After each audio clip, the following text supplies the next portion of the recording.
All right, folks. We are back again. It's roguenews.com. Follow us on Twitter at Real Rogue News. Rogue News on every single podcasting app known to humanity. We have with us a man.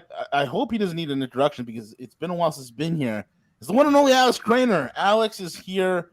Amazing work. And see, do we have his website pulled up? It's We do. nakedhedgy.com. Yes, we have his Substack also linked in the description with the article as well. So you can catch his work there at the link. Just look at the description. Both are there to his Substack and all that kind of good stuff. That's fantastic. Alex is one of my favorite guests, and we have with us also the incomparable professor at large himself, Matthew Arrett. Matthew's here. CJ's working the airwaves, and I'm just, I don't know, sitting here sipping coffee, about to learn some exciting news. Alex, you recently been to the Eurasian Summit, where you, Sergei Glaziev, a whole bunch of amazing speakers are speaking.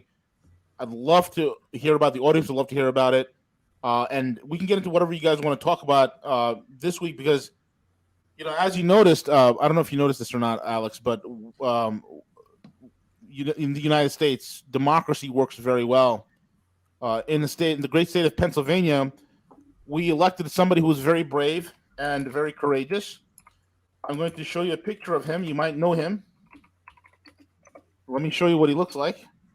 He is he won the Senate seat in Pennsylvania despite all. You're going to throw Fetterman at me, are you? I'm not. Well, that's one of his names, but I don't think you really know what he looks like. This is what he looks like. That's his actual picture. A broccoli, a piece of vegetable. Wow. Looks like broccoli to me. He's a vegetable. He literally is. He's a man that has no brain. He can barely talk, and the people of Pennsylvania elected him wholeheartedly. So that just shows me. Unlike you, the people of Pennsylvania are not ableists. Yeah, I apologize. I am being ableist, and maybe a little transphobic at the same time. So I apologize for that, Alex.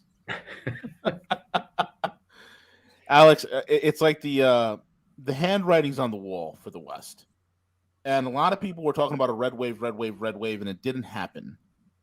And the reason why it didn't happen, I think things are so ideologically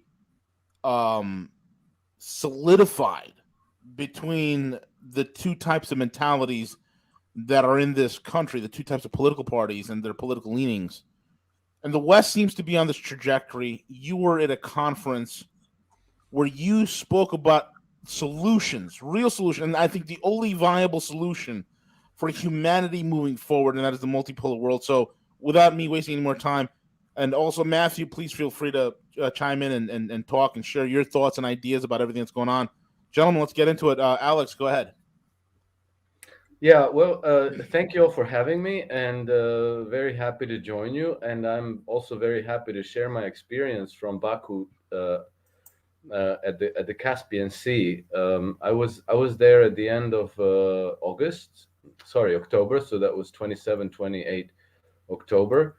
And I was invited to speak at the 15th Verona Eurasian Integration Conference. That was the official name of the conference. And well, it was my first time at this event, and I didn't quite know what to expect. And I've never been to Baku, Azerbaijan. So it was all going to be a little bit exotic for me. And I came back with really, really excellent impressions, both of the conference and of the place. So the conference was an excellent event. I think that the thing that surprised me most was the quality and caliber of the participants. I was very encouraged by the fact that there were actually many Westerners there, mostly Italian, but there were Americans, Germans, French, one person from Croatia, which was me. And the thing that struck me about the whole event is that there was like an underlying sense of optimism kind of in all of it. It's it's not like anybody got up there on stage talking about like, hey, this is going to be huge, this is going to be fantastic, you're going to be tired of winning, and all of that kind of stuff. But it was just kind of, the optimism was in everything that was being discussed, just like people who are looking forward to the future because they see progress, they see greater prosperity, they see economic, social, political development. And this was the subject of all the panels and all the discussions, the challenges that lie ahead. So it was about building out infrastructure. It was about investing in social and economic growth, about growing food, about new monetary standards and new payment systems, um, a high quality discussion about the role of technology in society, because this is something that we in the West, I think we're particularly inclined to always being infatuated with innovation and technology without really asking the question, wait, that's all nice, but what is it really good for? So we always fall for things that have a shelf life of 2 weeks, swallows up billions in investment, and is ultimately no good to anybody, And there was a discussion about, technology has to kind of be reliable and simple, and it has to serve a useful purpose to the greater society, and so forth. And I spoke in the financial on the panel of for financial part, and the monetary system, and the new payment systems. And I kind of chose to spoke about how we in the West ended up in the state of perpetual war and perpetual crises. And I traced the causes of this down to our monetary system. So I spoke about that. It was well received. Everything went fine. Um, and then I went on the second day of the conference. I went to just kind of sightsee around the capital of Azerbaijan, Baku. And I found a beautiful city, very livable, beautiful, clean parks, zero obese people, zero homeless people. I didn't even see any obvious signs of poverty among the people. Lots of very, interesting looking modern architecture, parks, malls, cafes full of people, playgrounds full of children, and everybody kind of chilled out in a good mood, just nice. And I felt very safe walking around Baku randomly. And it was, the whole thing was a good experience. I was kind of, this sense of optimism maybe took me aback the most, because, traveling from Western Europe to Azerbaijan, it strikes you, because it's such contrast with what we're going through, and like we're drowning in gloom and doom and pessimism, Yeah. and we're not looking forward to what the future is bringing. So anyway, long thing short, I think we're going to all have to sober up, smell the coffee, and join the Eurasian integrations, because that's where it's at. It's a Vladimir Putin, the day before, I think that was Wednesday of the 26th of October, he was speaking at the Valdai Forum, and he said that the emerging new world order, the multipolar order, was already taking shape, and that the changes are unstoppable. And I really had that very same sensation from just being in that conference, that it's really taking off. It's like a locomotive that's that's moving forward with a lot of momentum. What really struck me in Well, both in the write-up in your I guess debriefing for your viewers on your website on the Naked Hedgehog, as well as just reading your actual speech itself, was you were saying the spirit of the conference was really present in the sense that even there was not the type of encouragement that is seen amongst the Western sort of summits of the G7 technocratic sort of tribe, which can't really begin any presentation at any point of an international nature without condemning Russia over the developments of Ukraine. And we're in this particular context, which is certainly full of people who are very critical of U.S. foreign policy. You saw a discouragement from openly criticizing the U.S. to keep a sort of spirit of harmony and brotherhood and of openness to cooperation. And I thought that was a really striking observation you made. That there was because I spoke with this guy. And he told me, I'm going to speak in the next panel, but the organizers asked me not to criticize the United States. And that struck me as well, because there was no discussion of ideology, of geopolitics, of hostility between the two blocks. None of this nonsense. It was all really pragmatic, concrete, real stuff. I really felt like I spent a weekend outside, free from the loony asylum that I just left. It was very refreshing. Yeah, because like in the West, all we talk about really is a lot of nonsense. Yeah, it's childishness.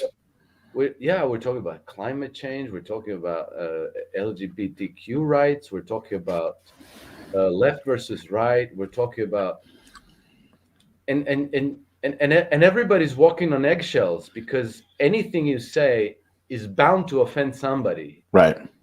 And so every discussion kind of devolves to a lot of nonsense, a lot of self-censorship, and nothing that's, well, maybe not nothing. There's obviously intelligent discourse going on, but like in general, we're not talking about things that are going to dig us from out of the hole that we're in. We're talking about stuff that kind of pits groups one against the other. Yeah. On whatever basis, vaccinated versus unvaccinated, straight versus gay, black versus white, left versus right, whatever. It's coming from all sides. And nobody's talking about, why are we in this crisis? Shouldn't we be living in prosperity and comfort? Should we really be worrying about whether we have to choose this winter between heating our homes and eating food? It's incredible, Alex. It really is. Whenever I hear developments that are happening within the Eurasian zone, within China, within Russia, and all the other countries in between, and I hear these advancements, and I could be talking on a show where we're talking about the madness, the lunacy, the idiocy, the childishness of the West, and I always preface when I go into some sort of a news with Eurasia, and I say this especially with friends like CJ and stuff, I always say, hey, meanwhile in the land of adults, in the land of adults, such and such is being built, such and such is being done, such and such problem is being solved. We are incapable of it. I was listening to somebody earlier this morning when I woke up at 6 a.m. till about 8 o'clock. I was listening to this particular podcast, and there was a gentleman who was at one time very popular. He was deplatformed and whatnot. But one of the things that he said was something that I've pondered about for many years, and that is this generation, we've become so infantilized. We've been we become like infants, right? And we've become so feminized, for like an effeminate society, in the sense that we are so preoccupied with things. We are busy with things that do not matter. Like if somebody in the West, if a Western leader were to go and before he starts to prattle about on the stage in front of his other peers, he first has to criticize Russia. he first has to criticize China. Then he has to talk about how great, the West is and how we're spreading democracy throughout the world. We have nothing to offer the world now but chaos and platitudes and axioms and things that don't mean anything, like spreading democracy and human rights, which means nothing to the West. It's tragic, and I don't know how the West is going to pull out of this, Alex. I don't know. Well, I think that as always in history, is going to have to be a large scale collapse. Like the old structures, the old like all these things that are just like building up by accretion are going to have to go by the wayside. And I think that slowly people are going to come back to their senses, as it always happens through history. But the thing that kind of worries me is that because we're not talking about the real problems, because we're not addressing the solutions which are available to us, every day lost promises a bigger crisis that's going to be harder to come out of. And sometimes these crises brought about by financial collapse can be so severe that in the 14th century, I think, when the Italian banking system, the Lombard banking system collapsed, it was also like the same symptoms, like nonstop warfare, nonstop crises, people starving, people not having enough food. And then a year after the banking crisis, you had the Black Plague, which wiped out a third of the population in Europe, and in some places half, and created the middle class in the process. The Right. main driver for the birth of the middle class in the West was the Black Plague, surprisingly. Right.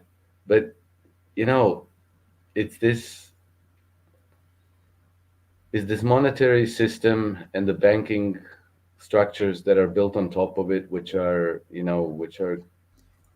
kind of corralling all of the humanity into large-scale misallocation of wealth, of capital, of resources.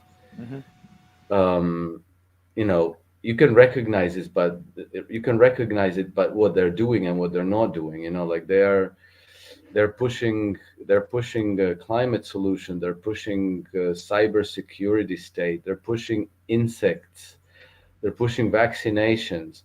Nobody's talking about producing abundant, healthy foods. I mean, foods should be healthy. And why shouldn't we have healthy food since we're capable of producing it? Right. Capital is not being allocated to making sure that cities and municipalities have clean water. Thousands of municipalities in the West have pharmaceuticals, lead, aluminum, all kinds of pollutants in their water. Yep. There's millions of homeless people. Why shouldn't that problem be taken care of? Yeah. And so, and also, we have to, since the governments aren't going to help and they're going to keep making things worse, I think that we have to discuss what we have to do. And one of the things that we have to do is we have to think up alternative currencies. Yeah. And people need to be encouraged to use the land to grow food. Again, healthy foods, because when the financial system ultimately implodes on itself, and it will, we have to be ready to have alternatives, because all that we really need money for is for exchange, principally. So we need to have means of exchange, because like one day if the cash vanishes, there's no more cash coming out of your ATM and they block your bank account, well, you still have useful skills, things you can do for people in your community, and you still need things from people in your community. You know, maybe you know how to bake bread, and maybe your neighbor knows how to fix cars. He needs bread, and you need your car fixed. Well, if you work out how to exchange those services and product, life can go on. But if everybody just waits for the government to dole them out the dollars or the CBDCs or whatever they replace things with, and then the government says like, yeah, right, you're going to get your, you know, monthly social dividend or, you know, social credit, but you have to get yourself injected with this chip. We're going to find ourselves in a big bind, and Correct. you know, Yeah. people really are going to find themselves in a lot of trouble. But the period after collapse is going to be very critical, and we have to be sure that we know how to procure food and how to exchange products and services amongst ourselves in the communities. Yeah. The thought right now, I think a lot of people have to tune their minds to ways of thinking that they haven't been used to in times that they were led to believe that, you know, stability is the norm forever. Don't worry about it. Just think about your little mini family, your friend network. Just, you know, enjoy your 9 to 5. Things are going to be just the way it is forever. Don't worry. And that was an illusion. That was a symptom actually of a drunken stupor that we fell into probably before most people suffering from it actually were even born.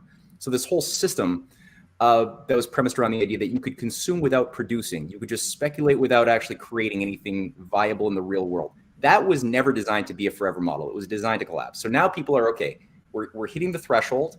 Now we have to realize that there's like both two components of thinking that we're not used to, but we have to get good at it fast. And one you're alluding to, which is the short-term survival. Okay, like how do you now adapt in such a way within a very crazy turbulent period of world history that involves, as you just said, developing and protecting your physical attributes, your skill sets, capacities, and networks that can self-sustain without getting absorbed into some weird Borg wet dream of a technocrat's feudal fantasy. Yeah. Right? And on the other hand, there's what you talked about at the conference and what you experienced, which is already coming online, which is the longer term wave, the more subtle but important longer term survival wave of the species. And in your presentation, you diagnosed certain fundamental elements of the systemic problems of the collapse that we're currently facing in the West, and how the Eurasian nations right now, are those embarking, or the adults in the room, so to speak, as V just said, are treating certain common problems, but with a totally different paradigm. And you brought up something to do with both the fatal flaw being fractional reserve banking, fiat currency, as it's been practiced for the past century at least in the United States and broader, and also the deflationary gap, which, as you outlined in your very brief remarks, but very powerful. It was a new way of thinking about it. You cited Carroll Quigley. I didn't even know that he had views on this matter, but I was hoping maybe you could say something about what your diagnostics were in a little bit more detail. What is this deflationary gap, and how is it being addressed very differently from countries in Eurasia versus the way we have been dealing with this in a self-destructive way from, I guess you could say, since World War II? I don't know. What would you say? Yeah, well, so yeah, this has been a little bit surprising to me as well, because, you know, I found the discussion there at the forum very high quality. So as you mentioned, you know, I don't know if people are aware of who Sergei Glaziev is, but he's one of the he's Russian Minister of Eurasian Integrations and Macroeconomics, I believe. That's one of the most brilliant minds in economics. Exactly, and he's also advisor to President Vladimir Putin. And I had a very strong impression that everything I was saying to them was familiar, that I was not telling them anything new, you know. But basically, you know, that's powerful. I believe so. Yeah, I believe that's so. and refreshing. I'll tell you more about it. Yeah, but you know, I'm kind of bothered that it should have ever been news to me, and I only first heard about this problem, the deflationary gap, when I read Carroll Quigley's Tragedy and Hope, which was 2007, 2008, and I studied economics in university. and I was the geeks. I graduated magna cum laude. You know, like I was. It's not because I didn't study that I didn't come across this thing. Yeah. It's because it was omitted from the curriculum. Correct. And you know, I went when I read Carol Quigley, I went back to my textbooks, and sure enough, it's not there. And then I looked it up online, and I found very close to nothing about it. And so for the benefit of your listeners, I'll try to explain it in simple terms. So first, the background. We have fiat. We are using today fiat currencies with fractional reserve banking. Fractional reserve banking means that the banks create credit and circulate it into the economy, which is more than the capital that they have, the loss absorbing capital that they have in case of any of the loans that they lend out go bad. So today banks can be up to 33 times leveraged, meaning that the loss absorbing capital that they have on in their bank is only 3% of all the assets on their books, which is principally the loans. So the problem arises because the money that the banks circulate in the economy is merely the principal. So every dollar, every euro, every yen, every ruble that goes into circulation in each economy represents the principal of the debt that somebody takes on. But they have to pay it back with interest, which means that if 100 units of the currency go out into circulation, well, 105 or 110 need to be repaid, except that those 5 or 10 never enter the circulation. So for the system to be stable, it has to always grow, because that amount of interest, those extra 5 units or 10 units, they come into circulation by somebody else taking out a loan, and you having to earn that money off of them to pay back your loan plus interest. So the whole system only works for as long as it grows, but it can never grow indefinitely. Nothing grows at 3% per annum every year forever. It's never happened. And that's why this whole system is enormously crisis prone. Okay, so that's the background.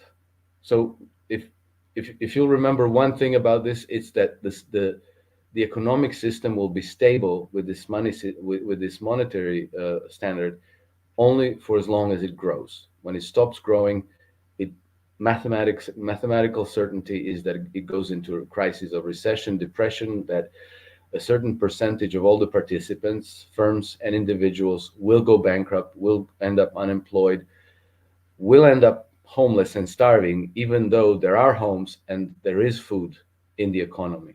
They just won't have access to it. Okay, so let's examine where this comes from. Basically, if you take this economic system and you suppose that it produces a certain amount of goods and services, the cost of producing all these goods and services, plus the entrepreneur's profits, on the other side represents the incomes of all the people who have produced it and who have provided the materials for those products. So the cost of producing it equals the purchasing power that's available in the economic system to purchase all these goods and services, right?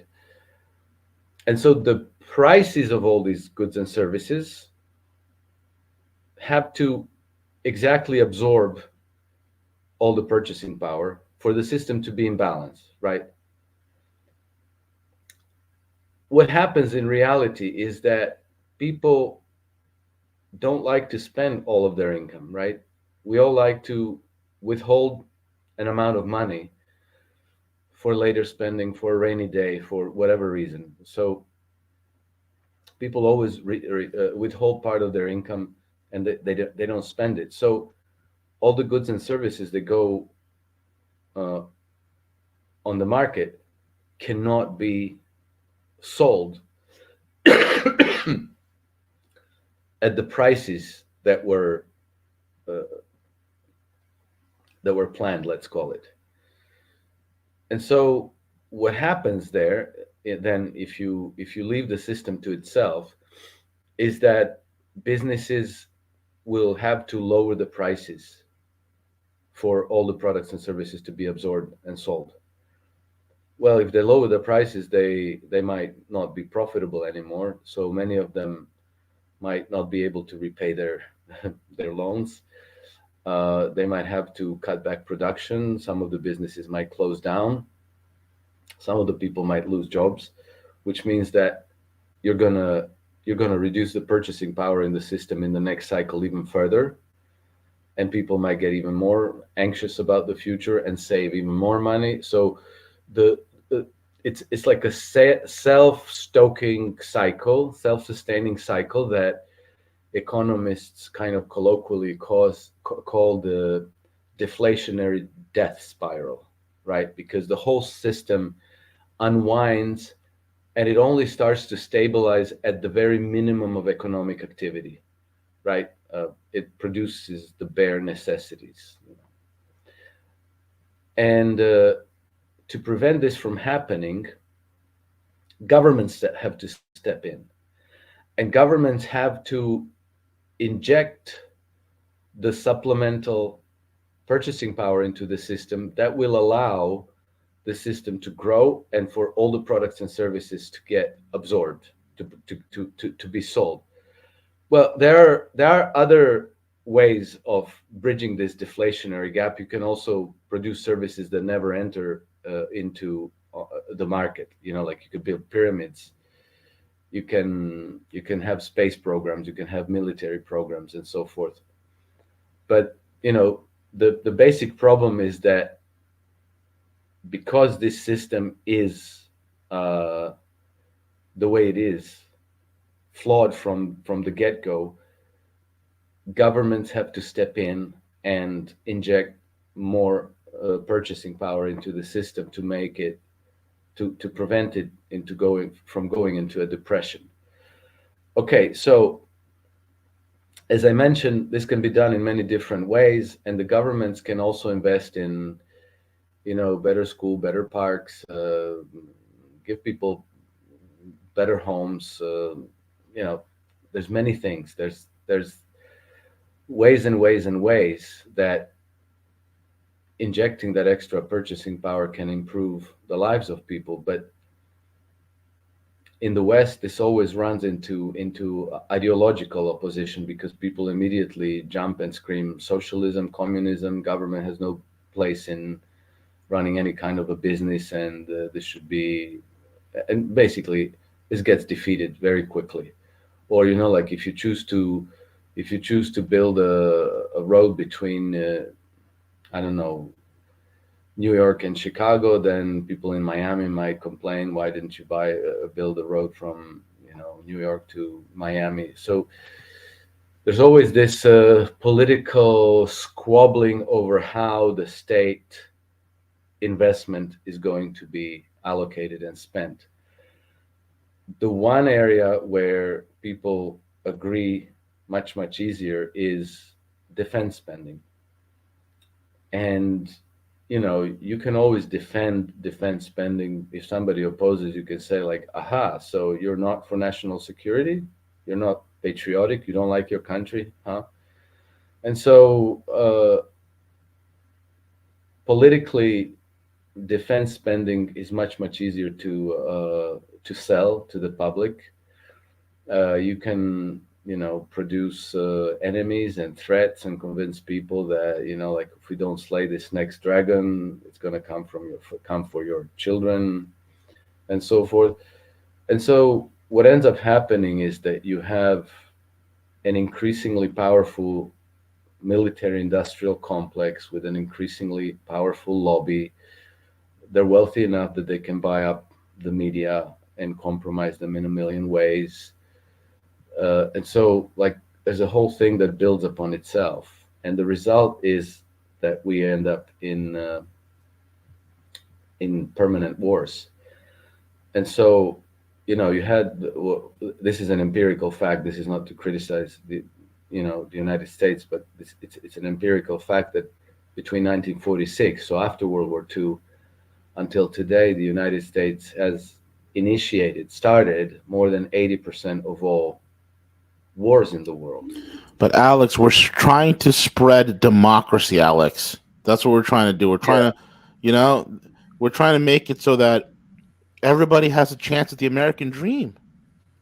Yeah, exactly. So but I know you're joking, but it's a serious thing, because It's terrible. it's the thing happens year after year, and you only realize what's going on when you look back and you see it all together, because every single war is being sold as its own package. Like, we have to go to Libya because Muammar Gaddafi is a madman and he's shooting at his own people, and we have to. Yeah, everybody's a madman except the idiots in Washington D.C.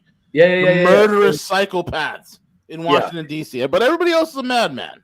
Yeah, and so like, every war is being sold to the people as something that's completely justified and necessary, and it's for the good cause, and it's for human rights and for democracy and so on. And so people, even if they're not convinced, they figure like, well, all right, like, if we're gonna break some eggs to make an omelet, so be it. And like, they shrug and they let it happen. But the reality that needs to be explained is, why should one nation? How can it be that one nation is behind 80% of all wars? And that, in spite of the fact that American people always vote for the anti-war candidates, right? It's amazing. And even George W. Bush in 2000 ran on no more nation building and running a humble foreign policy. Right. In 2000, right? Not in 2004. And so the root of the crises and the root of this permanent warfare state can be traced back to the monetary system. It's in the money system, which is fraudulent, which is rotten to the core, which is extremely pathogenic. It literally poisons all the relationships in society, everything. And so, for us to get out of this self-destructing spiral that we're in, and all the nonsense that attaches itself to in this crisis, we have to. It is about this system that is causing it, and we have to overcome it. We have to transcend it. It's high time, because otherwise we destroy ourselves. Yeah, no, absolutely. And I mean, I think the fact that you've been able to zero in very, I was going to say intuitively, but it takes a lot of work. It's not just intuitive. To the British hand, behind this, the contours of at least recent history. And when I say recent history, I think we're on the same page. I'm not talking about the last 50 years. I'm talking about the last 400, 500 years. Yeah. And especially the role of finance, which a lot of people today are being duped, not because they're dumb or something. It's rather because they've been compartmentalized to believe in this false myth that politics can be conceptualized as something separate from economics and banking. And to the degree that you allow your mind to do that you can't understand anything causal about any problem, both past or present. So you don't do that. And you were able to zero in very nicely. But I mean, in many of your writings, your speeches, including what you did in Azerbaijan, to the City of London and specifically the Bank of England, as having sort of created the basis for this monstrosity that has increasingly taken command of U.S. economic and foreign policy and military policy, which is really strong that you do that. Because a lot of people, especially here in Canada where I live, tend to make the mistake that they just have this reflexive reaction that it's the American empire in this Yeah, overly simplistic idea. And it's like, no, the American people are being destroyed. The American government or anything viable within the American government and the American economy has been hollowed out. So it's like, what part of the United States has benefited by this empire that's been created? It's like, and it's like the same thing. What part of the British people, or even Britain per se as a nation, benefited by what was created even earlier in 1688? But you did that. You actually were able to. You've been going there, and I think that's a really breath of fresh air, because it does give you a sense of the causal agency behind that. I was hoping maybe you could say a little something more about the why is it that you think people can't see the British hand, or they think the British Empire disappeared, or what more you could say about the British today as a force. Well, you know, I've been this is stuff that's, well, obviously, you know, the empire invests heavily into concealing itself. They don't play out in the open. They play through agents.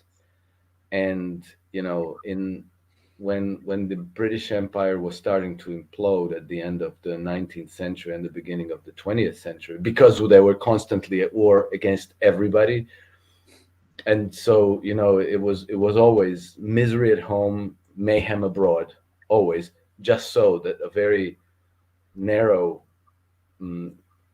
group of vested interests could extract wealth from this whole system. When this whole thing started to implode, they simply chose to infiltrate the United States and to co-opt its own political system, and to use the United States as their, you know, military, diplomatic, and political muscle to continue building up their global empire.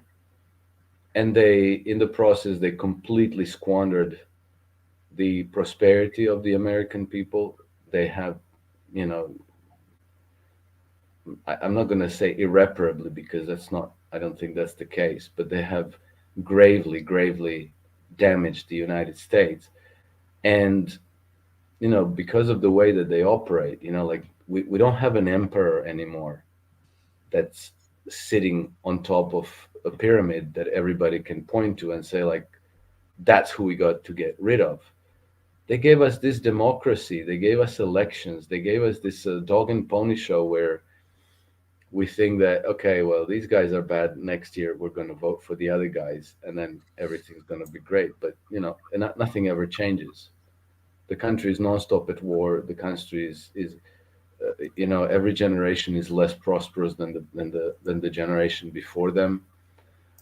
And, you know, I think we can go along with this to our detriment, or we can stop and think and say, like, where is this coming from? We need to be able to kind of deconstruct where this pathogenic dynamic originates from.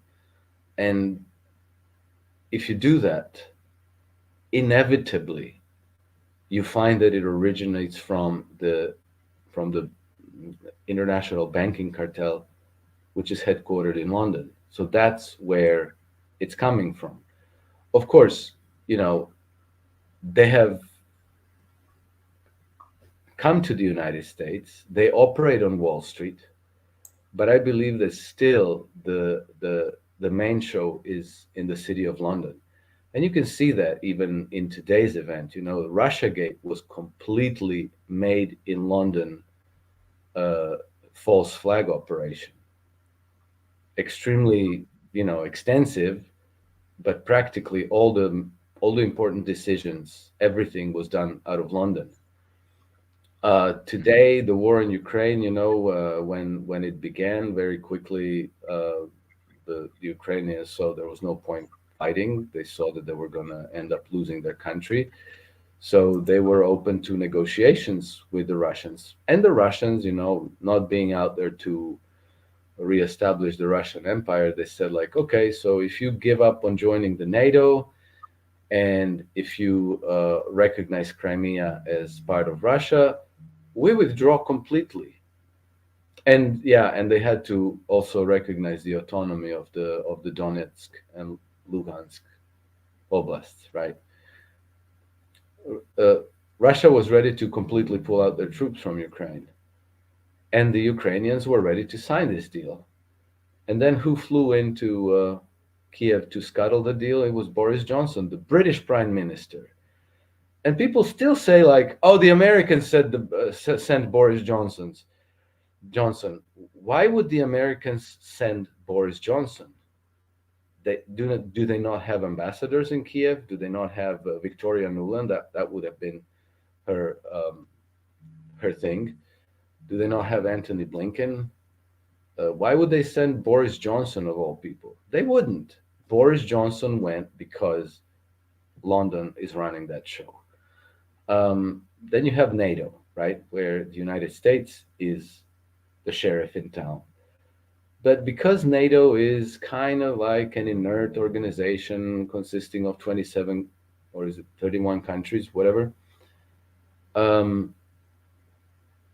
Brits were not really happy about this.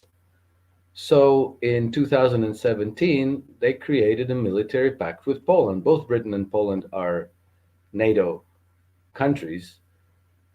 So why did they need an extra military pact between Britain and Poland? It's not really explained. But if you read from out of their statement, it's to act in a more agile way and to respond more nimbly to the challenges, blah, blah, blah, blah, blah. But basically, it's a pact to continue pursuing the British foreign policy on Eurasian continent. And that policy is to destroy Russia and to use whatever, Ukraine and Poland and to wreak havoc and create quagmires and weaken Russia in this way. And then in 2022, we also had another military pact between Britain, Poland, and Ukraine. So that was signed in February 2022. And again, we see Britain acting. Kirk Bridge, the attack on the Kirk Bridge, Britain is behind it. The attack of Nord Stream pipelines, Britain is behind it. So, you know, it is true that the United States is now the main global police force and the biggest power and maybe strongest in terms of diplomacy, has nuclear, a huge arsenal of nuclear weapons and so on and so forth. So all of these facts are relevant. But the actual parasite, that has infected the mind of the West is the City of London. So I think that these recent years have only added more and more and more circumstantial evidence to support this idea. And I think that, if we're going to get rid of our problems and solve them, we have to know what they are rather than, going with the narrative and always barking up the wrong tree and always letting the evildoers get away with stuff. Yeah. Very, very well said, Alex. I agree on all fronts of everything that you just explained and walked through. In your opinion, what does that future economic model look like that's transitioning away from the West? Pretty monumental changes occurring here pretty soon. We have Xi Jinping getting ready to meet with Mohammed bin Salman in Saudi Arabia. And we know that the Saudis have expressed an interest in joining the BRICS. The BRICS have what I believe is their own type of payment systems that they're pretty much ready to deploy. What are your thoughts on that? And how does that impact the West as we navigate what we're kind of deeming the economic reset that's happening in real time right now?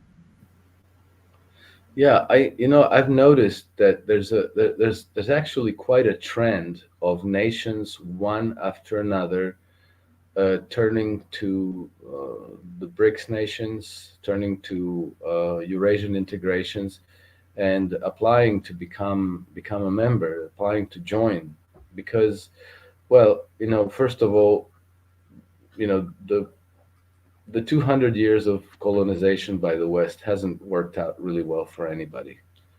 And I would say it hasn't worked out too well for the West either. You know, some people benefited from it, but most people didn't. Um, I think that the prospect of a um, new currency for the settlement of international trade is an extremely promising prospect. And I've also heard that the Russian diplomats and maybe Chinese as well have kind of signaled to the nations of the global south that if they choose to join this trading bloc and to join because the new trading currency would probably be uh, a product of a basket of other currencies of the participating nations backed by commodities, so whatever they produce. And so the signal that was given to many nations is that if you join our trading bloc and you become part of this new currency, uh, we will not penalize you if you choose to default on your debt obligations to Western financial institutions, and we will not penalize you if you decide to renationalize your industries and your uh, natural resources. So, on the one side, you have the West, which is squeezing harder and harder. The policy of the Federal Reserve Bank, which may the policy of fighting inflation by reversing the quantitative easing process and hiking interest rate. I think that may be very justifiable, but it's making the life very difficult for countries that have U.S. denominated debt. It's I've got like, a, yeah, go ahead. No, I almost feel bad chiming in because I lost my internet connection. Now I'm in a new room and I missed kind of the context of the conversation, but I can infer Oh, it.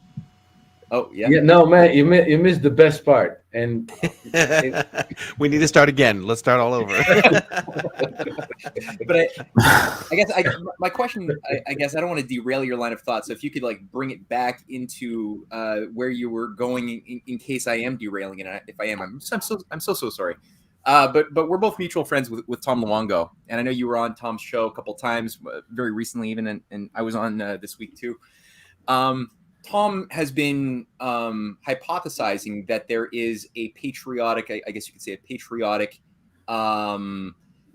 grouping within the U.S. banking sector, which is utilizing the current crisis as a way to pull the rug out from under the feet of a lot of the great resetter types of centered in London and Brussels.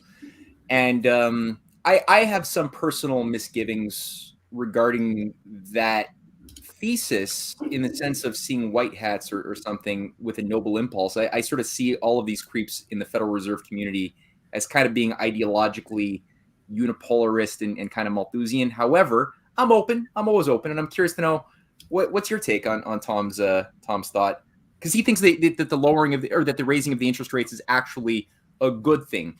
Ultimately, and you're implying that that it's not necessarily that good. I don't think it's that good. What's your take more broadly on that analysis? Okay, so basically, I don't think.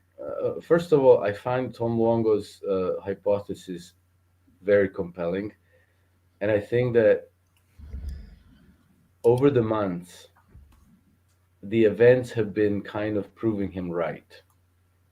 Now, I don't think that we should regard the Federal Reserve as the good guys, as the white hats. But here's why they might uh, be diverging from the Davos set. Because the Great Reset and that whole crowd, Klaus Schwab and whoever's on board on them, London, Brussels, ECB, uh, you know, I don't know exactly how the fault lines are drawn, but basically their plan is to institute a global central bank issued digital currency, which would be issued by a single global central bank. And so the banking sector would be retired, it would be dismantled. We would all have, digital wallets, digital accounts with this global central bank, which might be whatever, maybe Bank of International Settlements or Bank of England or European Central Bank, whoever, doesn't matter.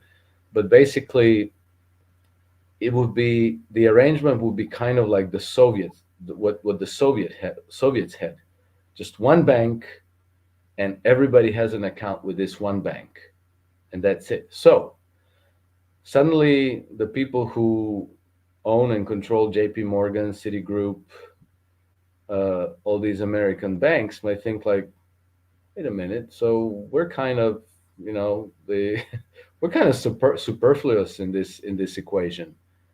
What becomes of us? We're not exactly on board with your agenda. So I think that for this reason, that the certain very powerful vested interests in the United States have decided that they don't want to go along with this. Mhm. So maybe they're using American financial strength and dominance, with the US dollar still being the global reserve currency, to actually sink the Davos project, the Great Reset. And so in this sense, not that they're being the good guys with white hats, but maybe in protecting. A pragmatic Yeah, survival exactly. So role. by simply protecting their own interests, they are they've made themselves the enemy of everybody's enemy. Because the great resetters are absolute maniacs. Yeah, they are. The devious, evil, destructive maniacs. And so if it's the Fed, if it's the Federal Reserve and J.P. Morgan and Jamie Dimon who's going to inflict them the mortal wound, well, it's I'll get my popcorn and watch it happen. I don't have a problem with that.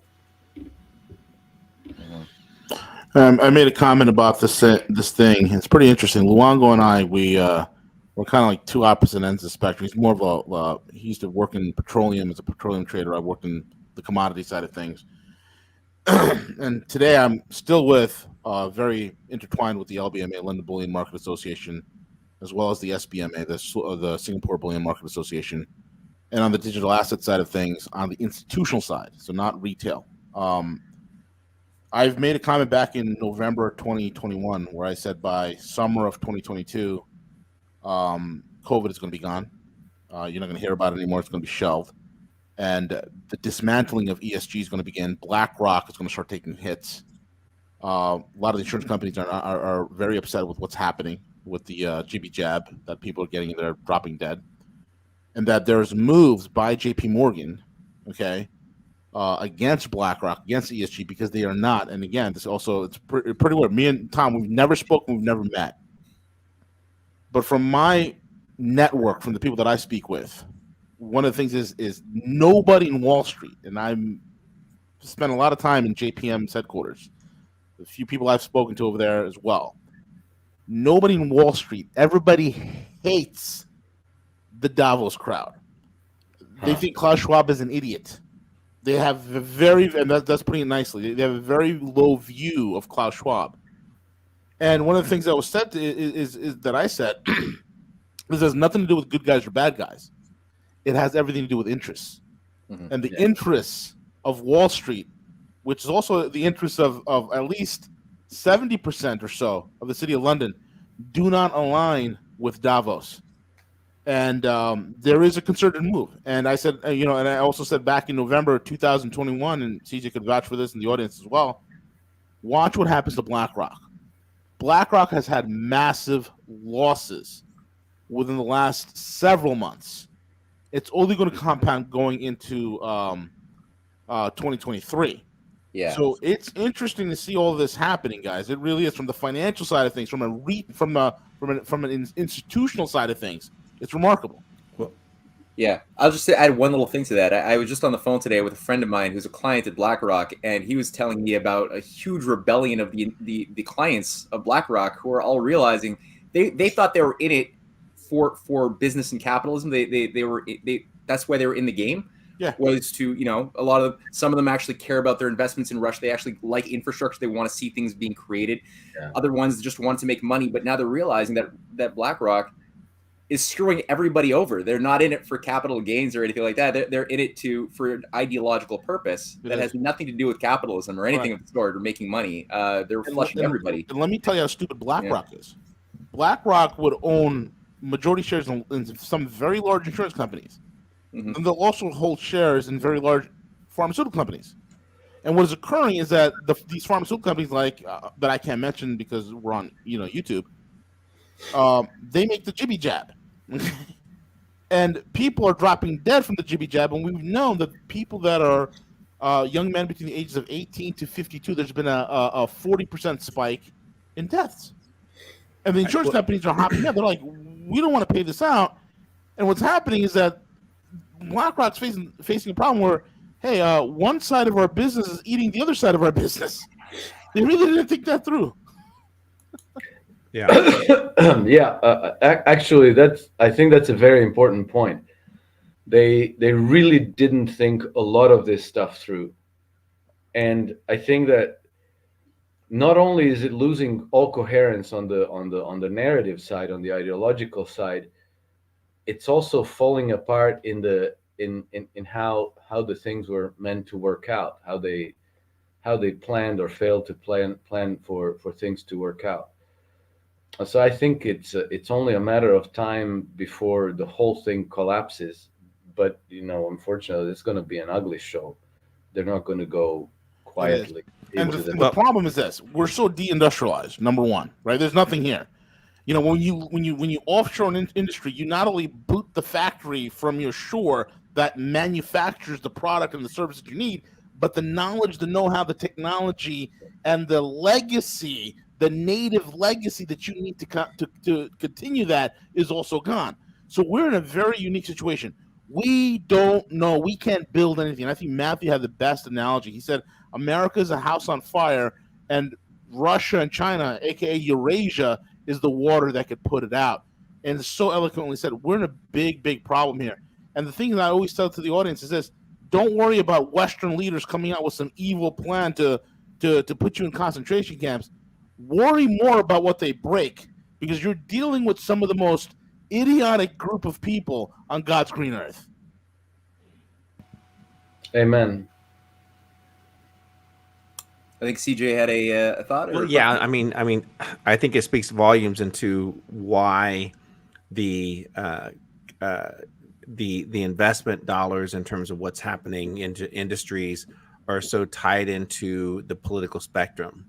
Because if you look at the past 20 years, every bit of different economies and where federal spending is going is directly into certain industries.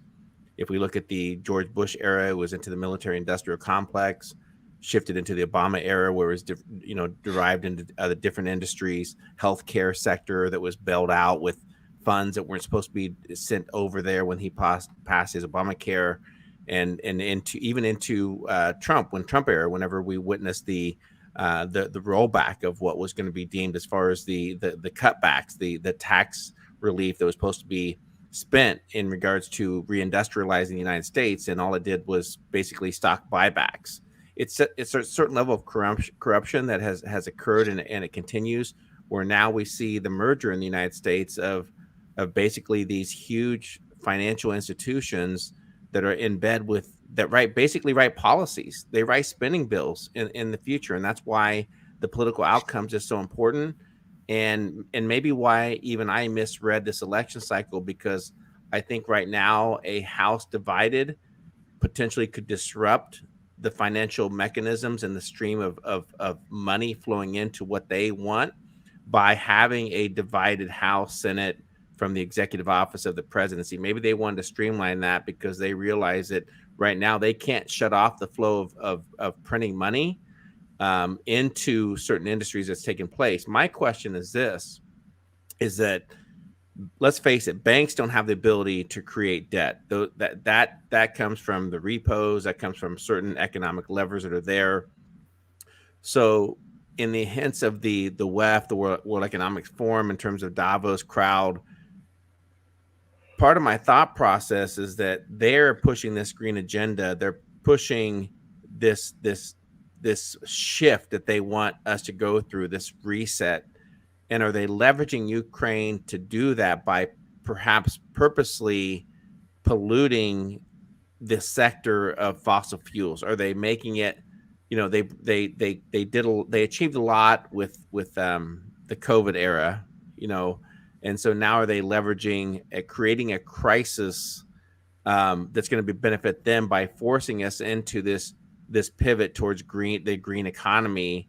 That's our future. Like, a lot of countries were not receptive to it, but now they're kind of forcing us to because of raising everything from fossil fuels to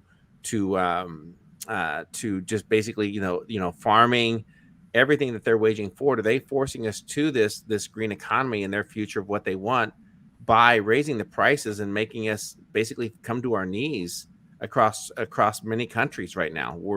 It's very challenging, and I think that they're forcing their agenda upon humanity right now.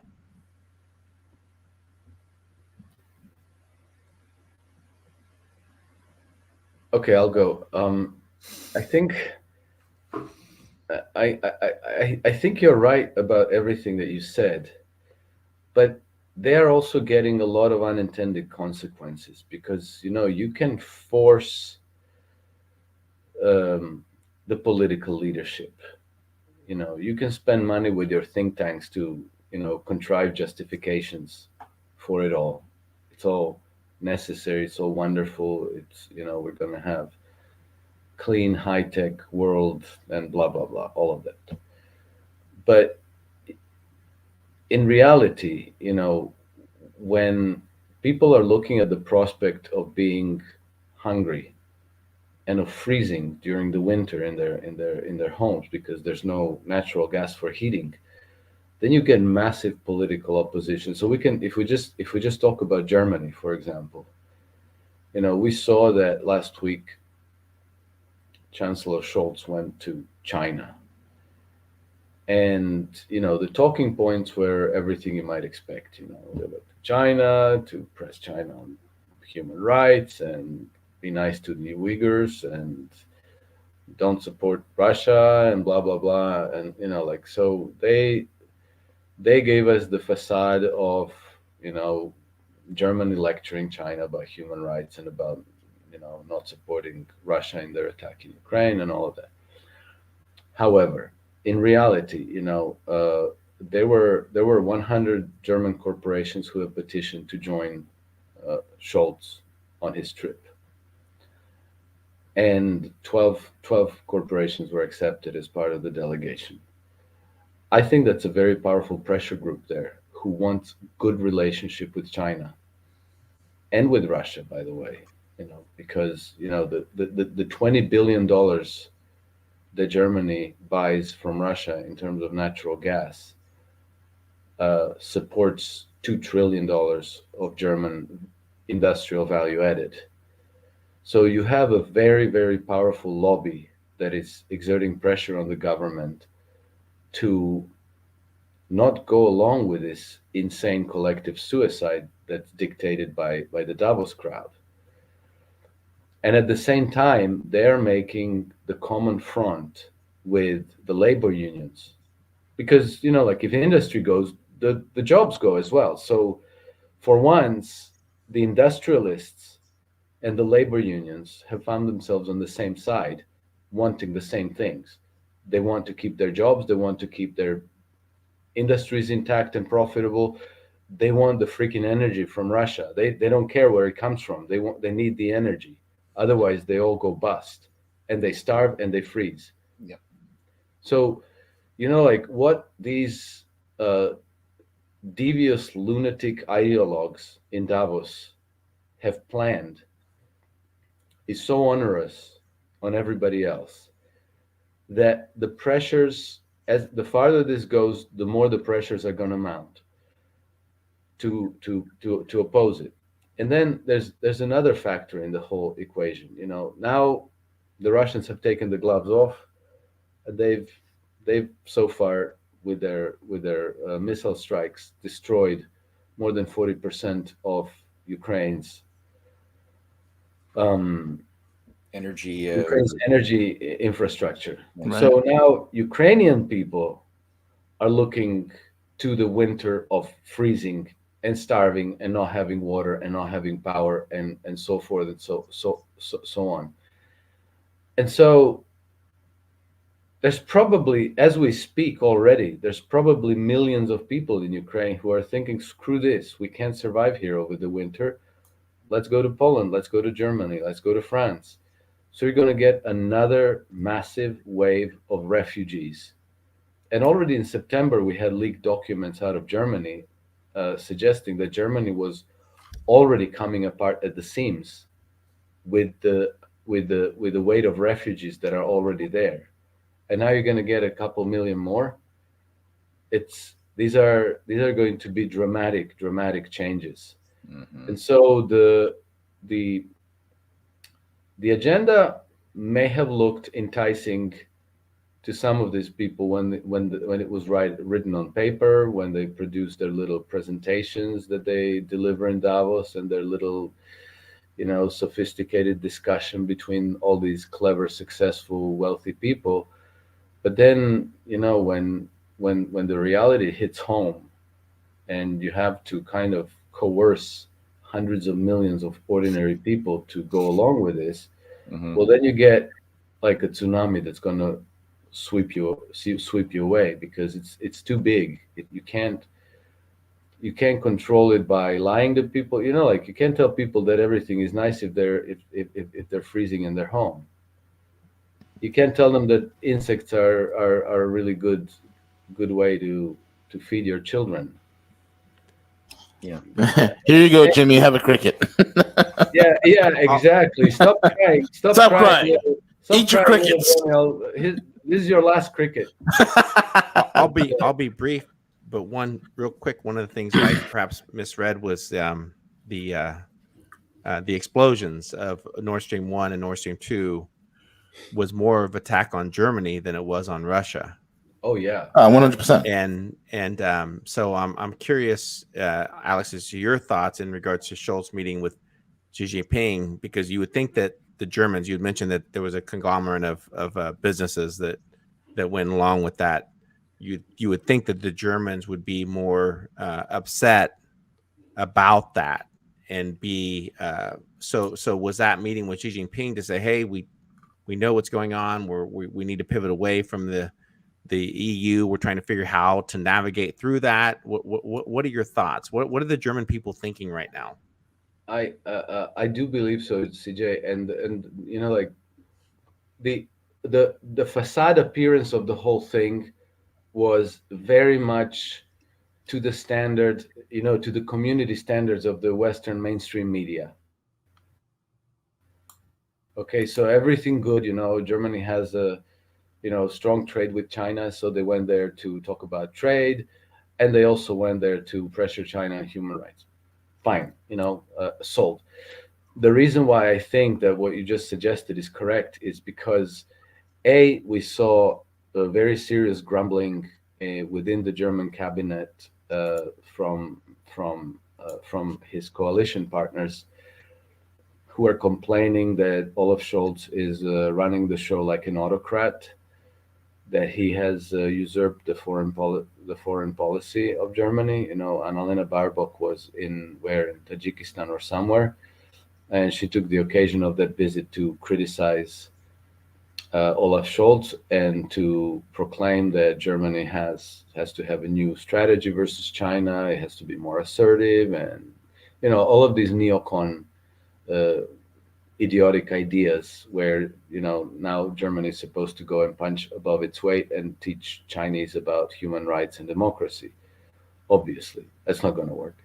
And then the second reason why I think that's what's really going on is because on Wednesday last week, Turkey's president Erdogan went on Turkish TV and gave an interview. And among other things, he said that, things are changing. And look, even the German chancellor has changed his mind in the last month.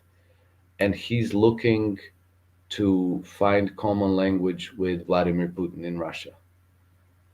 So Erdogan, who has been an extremely important interlocutor between, Russia and the West, and who's probably extremely well informed, has said that Olaf Scholz had a change of heart with regards to Russia and Ukraine and Nord Stream and all these things. And in the end, in his article 4 days ago, Pepe Escobar, who has generally been quite well informed as well, said the same thing.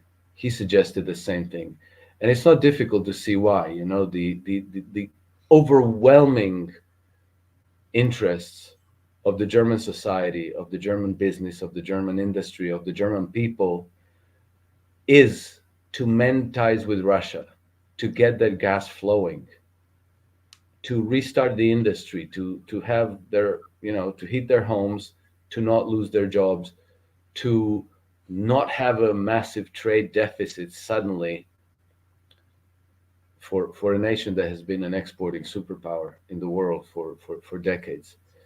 And so I think all of these interests inevitably will create political pressure. Mm-hmm. And, we'll see what happens because, Olaf Scholz already went into this as a very weak chancellor. And I think that, his green Taliban there, the, Annalena Baerbock and the economy minister, Robert Habeck, they are like proper Bolsheviks, Oh, absolutely, man. They are and maniacs. So they're maniacs, and so we'll see who beheads whom. Whose political career is going to be cut short. But for sure, even if they get rid of Olaf Scholz, all of those pressures that are stemming from real economic interests and social interests and political interests of the German people are not going to go away. You can remove Scholz, but you still have German people wanting that natural gas from Russia and wanting those Ukrainians to go back to where they came from, rather than being in their country, which is already in a deep crisis. So I think it's going to get harder and harder and harder for the globalist to keep their agenda alive. I think we're at the stage of King Canute flogging the waves to stem the tide, but the tide is gathering and it's gonna sweep them out like a tsunami in the end. Well said. Yeah.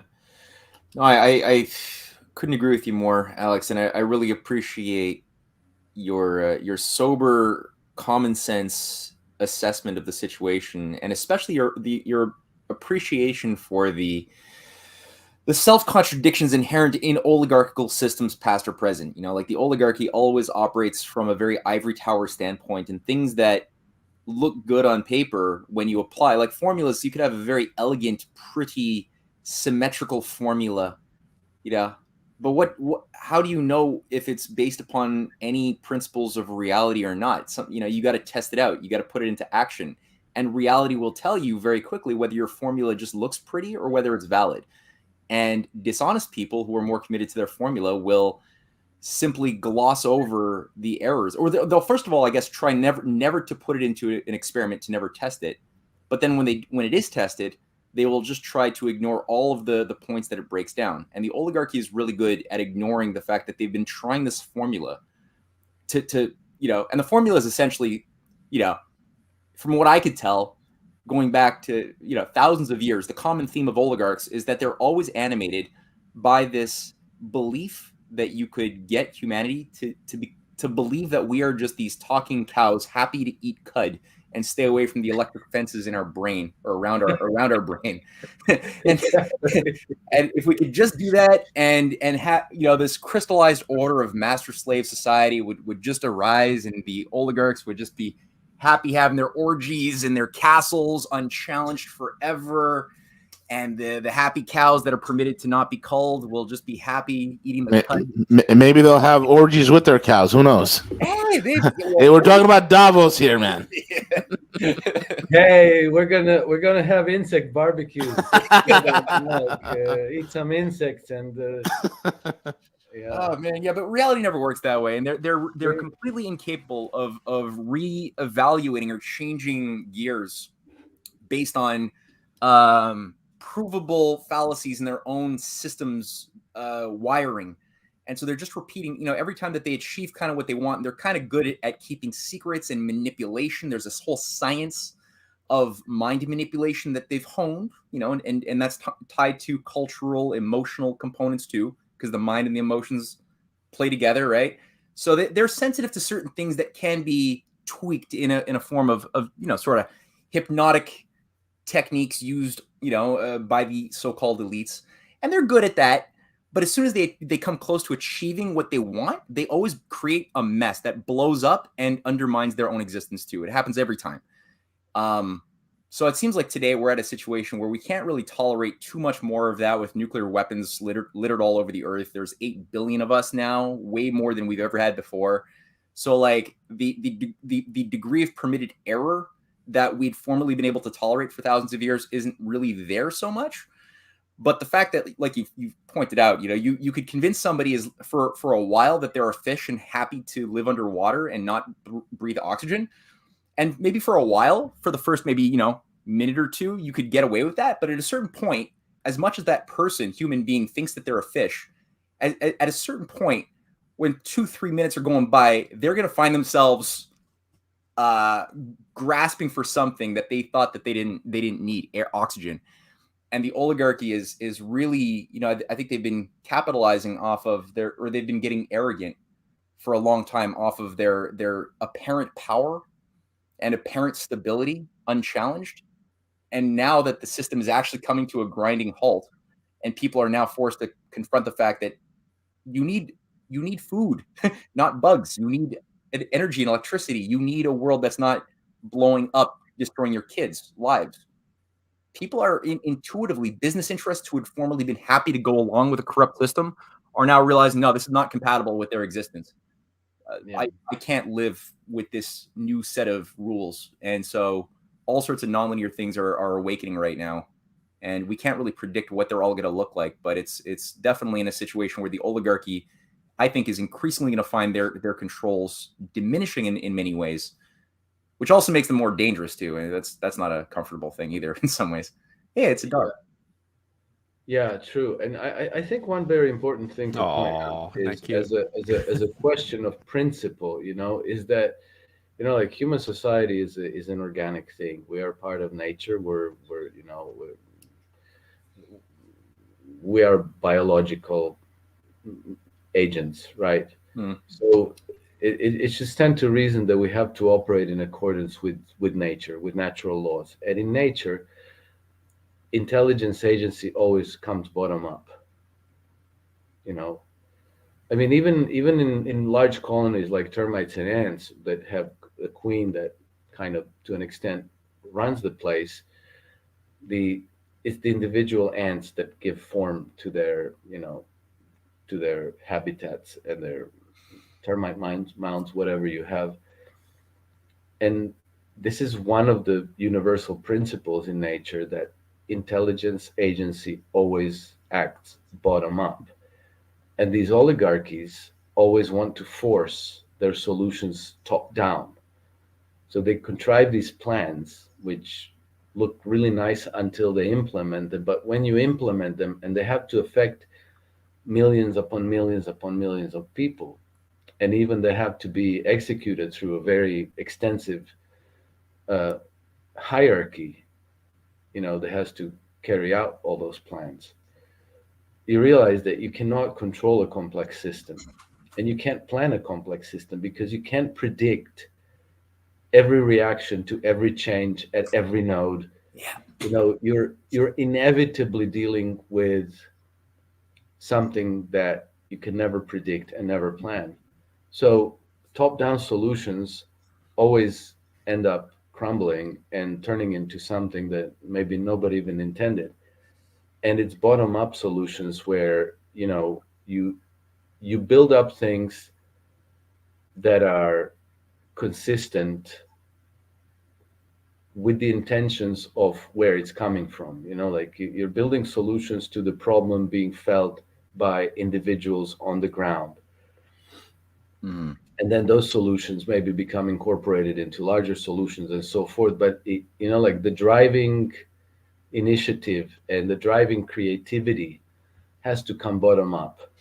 And you know, the farther you force this, the more these people who are insisting on their agendas and plans seem as dumb as they seem, because you know they have to reject a lot of reality to keep thinking what they're thinking. And so, you know, like if you listen to Klaus Schwab, Yeah. he really seems like a positive dumb idiot. He's painful. He's painful to listen. Have you read his book? No, I haven't. It's the most stupidest thing you'll ever read. I swear, it was You written read by a it? high You school read it, kid. V? You read it? I had to put it down. It was written by some high school kid, man. It's so stupid. Yeah, there you go. There you go. It's these fanciful ideas, like something from like a marketing department in Silicon Valley would make, right? It's these crazy fanciful ideas with like all these big fancy words. We're looking for a spectral achievement and it's just marketing terminology and outright bullshit. It makes no sense. It only can come from the mind of someone who spent so much time in academia, never built anything in his life. It's terrible. It's a horrible thing. I'm like, this guy's an idiot. Yeah, yeah. There you go. And now they're trying to put it into practice. It doesn't even work as a book. How's it going to work as a Exactly. The icing on the cake. Yep. That's good. Exactly. Matthew, thank you so much for arranging this interview with Alex. Really appreciate it. Hey, it's my pleasure. I was super happy that Alex. I mean, I love listening to Alex. There's always surprising wisdom, and not even surprised. I shouldn't be surprised at this point, but just wonderful insights. And yeah, we should do this more often, Alex. This is really good. Absolutely, with great pleasure. Thank you, gentlemen. Thank you for having me. And you know, I'll always be happy to jump on a call when invited. What are you doing later on tonight, Alex? No, just kidding. Man, he's like 6 hours ahead of us, CJ. He's going to sleep. It's past my bedtime. Yeah. You don't get to look like this at 82 years of age. You joked me earlier, Alex, so I had to get you back. Yeah, I can never resist a prank. I can never resist a prank. Alex, we got to have you on more often, and please check your Telegram more often. Okay. So I have to say this. I'm on Telegram. I'm on Signal. I'm in many WhatsApp groups. But you don't check any of them. So, no, see, what happens is that because there's so much stuff going on, my telephone like buzzes literally every 2 seconds. And I had to switch off all the notifications. I had to switch off all the notifications. Yeah. So now I only see messages if I go and check them. Sure.